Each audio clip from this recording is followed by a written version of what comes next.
32 ইঞ্চি জেভিকো TV এখন মাত্র 15,000 টাকায়, সাথে পাচ্ছেন 3 বছরের প্যানেল ওয়ারেন্টি।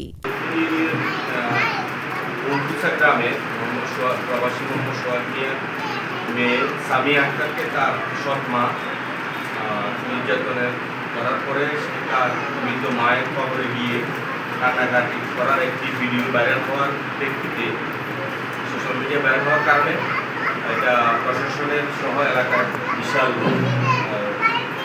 নিন্দার ঝড় ওঠে।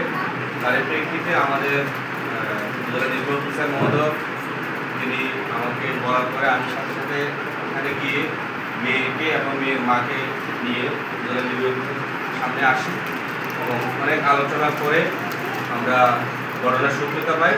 যেহেতু এই মেয়ের মা নাই, দিন তাকে অভিভাবক সুন্দর না করার সাথে মেয়ের মা ভবিষ্যতে যে কাজ করবে না মর্মে আমাদের ইউনিয়ন মহোদয়ের সামনে মোতালেকা দিয়ে এই বিষয়টা সমাধান করতে এবং এখানে আমাদের লালমোহন জেলার নির্বাহী অফিসার মহোদয়, আমাদের থানার ইনচার্জ এবং জেলা মহিলা কর্মকর্তা, ইউনিয়ন কর্মকর্তা, আমাদের মাধ্যমিক শিক্ষা অফিসার এবং মৎস্য অফিসার সহ এলাকার অনেক গণ্যমান্য ব্যক্তিবর্গ ছিলেন। সকলের সামনে মেয়ের মা আয়েশা আক্তার ভবিষ্যতে যে কেউ কাজ করবে না মর্মে মোতালেকা দেওয়ার কারণে তাকে এই বিষয়টা আমরা তাকে মেয়েটা তার কাছে দিয়ে আমরা বিষয় সমাধান করেছি।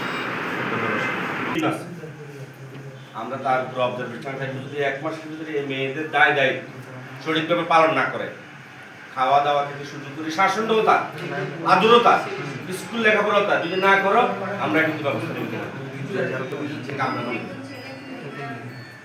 তোমার 2 বাচ্চা ফালার মতো শত লোক তাক মারা দক্ষিণ দিলে এটা আমি নিয়ে যাবো, এই বাচ্চা আমি নিয়ে যাবো, আমি পালি। তোমার উপরে 1 মাসের আমরা একটা তদারকি থাকবে আমাদের লোক। যদি মেয়েদের সাথে কোনো অন্য মা তোমার এই মেয়েদের সাথে যে আচরণ করো তাদের সাথে যদি একটু বেশন করো তোমার বিরুদ্ধে কিন্তু আমরা অ্যাকশন নেব।